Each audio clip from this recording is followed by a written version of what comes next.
Ok, il va être temps de conclure sur ces trois boîtiers. Et donc, si je résume un peu tout ce qu'on a, je vais déjà vous rappeler un peu ce qu'on a au niveau des choses physiques qu'on a sur ces boîtiers qui sont équivalentes pour la vidéo.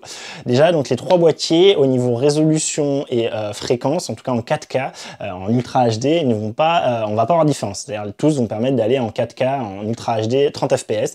Actuellement, le M1 Mark III ne permet pas d'aller en 60 fps. Donc, j'espère que c'est quelque chose qui va être mis à jour et implémenté dans le M1 Mark III, mais ce n'est pas le cas aujourd'hui. Donc, vous n'avez pas plus intérêt d'en prendre un qu'un autre si vous voulez, voilà, si vous cherchez quelque chose au niveau résolution, fréquence d'image. Donc ça, c'est une première chose.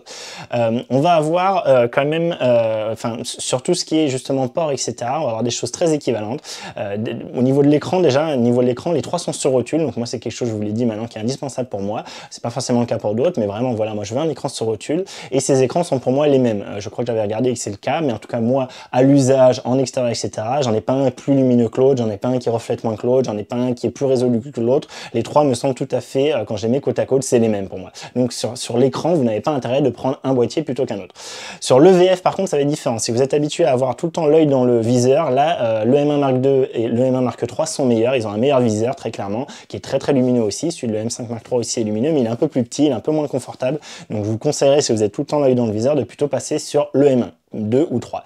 Ce qu'on va avoir pareil, c'est la prise micro. La prise micro va être la même sur les trois boîtiers. Par contre, on va avoir sur le M1 Mark II et le M1 Mark III, on va avoir une prise casque en plus, d'accord, qui n'est pas présente sur le M5 Mark III. Donc si vous faites vachement attention à votre son, le M5 Mark III, bah, il faudra peut-être l'écarter. Au niveau toujours de ces ports, les trois partagent le même port mini ou micro HDMI, je sais jamais. On n'a pas de port full HDMI sur aucun des trois, donc là c'est équivalent.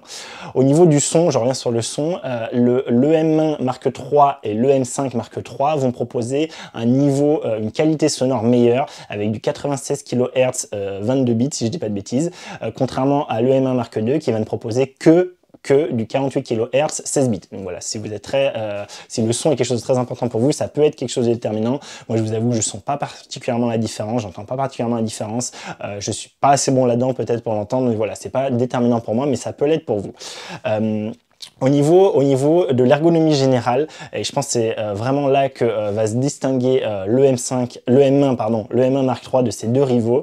Vraiment, le M1 Mark III est bien mieux pensé. En fait, il y a des trucs aberrants sur le M1 Mark II et le M5 Mark III qui ont été corrigés sur le M1 Mark III. Donc, j'espère qu'il y aura des mises à jour sur le M5 Mark III et le M1 Mark II en ce sens. Donc, en particulier, faire qu'on puisse changer notre balance automatique, notre balance personnalisée des blancs directement en mode vidéo, d'accord, et avoir également la petite valeur qui est affichée, c'est quand même beaucoup plus pratique. Et surtout, également, il faudrait vraiment, pour ceux qui aiment être en manuel, qu'ils autorisent pour le M5 Mark III et le M1 Mark II d'avoir les ISO auto quand on est en mode manuel. Actuellement, il n'y a que le M1 Mark III qui permet de faire tout ça et donc il est largement devant à ce niveau-là.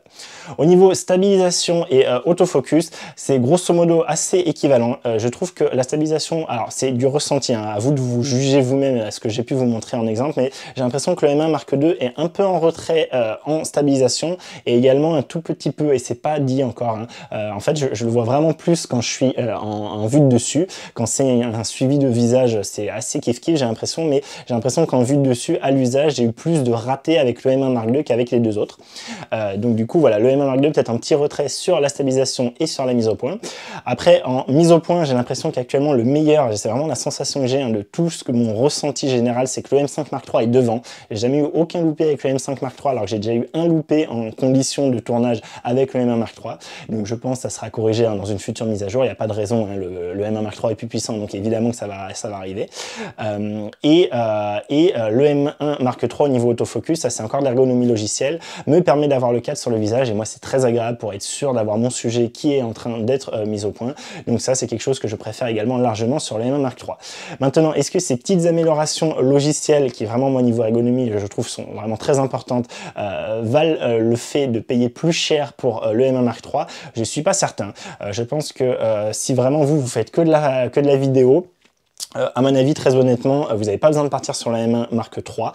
Je pense que si vous faites que de la vidéo, à moins que plus tard, il y ait de la 4K 60 fps qui arrive sur cette M1 Mark III via une mise à jour, ce que j'espère, hein, ce que je pense et j'espère franchement. Mais à l'heure actuelle, je pense que si vraiment voilà, votre but c'est que faire de la vidéo, vous n'avez pas intérêt à mettre le prix fort actuellement sur le M1 Mark III qui est encore un peu cher. Peut-être attendez tranquillement qu'il baisse, ou si vous faut un boîtier, bah, partez sur au choix le M5 Mark III si vous n'avez pas besoin de prise casque, si vous n'avez pas besoin de prise casque et que vous voulez voulez quelque chose d'assez compact et que vous voulez quelque chose qui a la meilleure stabilisation, la meilleure mise au point, du coup c'est le M5 Mark III avec l'énorme bémol de sa fragilité. Allez voir ma vidéo à ce sujet, c'est encore tout plastique. Moi, en ayant vissé une plaque Peak Design dessus de toute façon tout à fait normale comme je le fais sur tous mes boîtiers, je l'ai cassé. Donc vraiment, je le déconseille fortement pour ça. Si par contre vous comptez jamais mettre de plaque dessus et que c'est pas du tout un problème pour vous, bah pourquoi pas, allez-y dessus, mais je vous garantis pas non plus de la solidité au niveau des chocs, au niveau des chutes, des choses comme ça. Donc c'est le gros bémol sur cette M5 Mark III, parce qu'à côté de ça, c'est un excellent appareil. Il est très compact, il fait tout très bien, vraiment pour un petit boîtier comme ça, tout ce qui permet de faire en vidéo, c'est assez impressionnant. Moi, j'étais très content de ce boîtier. Retournez voir mes tests. C'est vraiment juste cet aspect fragilité du boîtier qui fait que je vais le revendre. Il est passé en garantie, j'ai dû payer et je vais le revendre. Si du coup, vous avez peur de ça, de ce manque de solidité et ou si vous faut absolument une prise casque, du coup, n'hésitez pas, partez sur le M1 Mark II. Le M1 Mark II, suite à sa mise à jour de version 3.0, 3.1 et maintenant il est en 3.2, franchement, l'autofocus est très bon. Franchement, il fait des choses très bonnes et vous avez que ces petits problèmes de logiciel qui, j'espère, vont être corrigés. Et à côté de ça, vous avez un boîtier qui tient bien en main, qui est solide, qui est bien tropicalisé, qui a une vraie poignée, qui a ce port casque en plus, qui a des boutons un peu plus gros, un peu plus de choses, de personnalisation possible grâce aux différents boutons en plus. Il n'y en a pas tant de ça en plus, mais il y en a quand même au moins un en plus. Donc voilà, donc à vous de faire votre idée. Je pense que voilà, si quelqu'un veut juste se lancer dans la vidéo et qui veut essayer d'avoir le meilleur rapport qualité-prix à l'heure actuelle, ça serait plutôt le M1 Mark II à mon sens. Mais voilà, faites-vous votre avis, hein. Cette vidéo était là pour ça. N'hésitez pas non plus à me poser vos questions complémentaires, à me faire vos remarques en commentaire ci-dessous. C'est là pour ça, je n'hésiterai pas à les faire. Si quand vous me posez la question, c'est vraiment sur un truc particulier que j'ai encore tous les boîtiers, je ferai une vidéo complémentaire pour faire la comparaison que vous m'avez demandé. Et voilà, donc n'hésitez pas, et moi je vous dis en tout cas, j'espère que cette vidéo vous a plu. Si c'est le cas, n'hésitez pas à la liker et la partager, hein. Si vous voulez voir d'autres genres de vidéos, d'autres vidéos de ce style là, n'hésitez pas à vous abonner, ça fait beaucoup de bien à la chaîne, hein, vous le savez. Et moi je vous dis merci d'avoir regardé et à très vite pour une prochaine vidéo. Allez, salut.